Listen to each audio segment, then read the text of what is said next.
তার সাথে যাবে জানিস তুই আজ জিজ্ঞাসা কর দাদার প্রতি ভালো নজর পড়াশোনায় ভালো নাম্বার আন। আরে না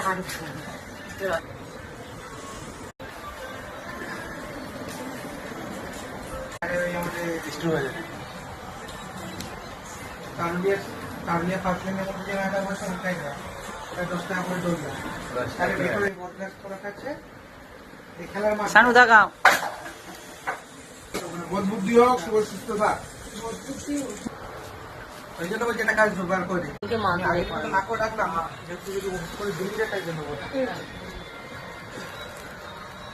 উত্তর ঝুলিটা টেনে একটা আসছে ওরা কি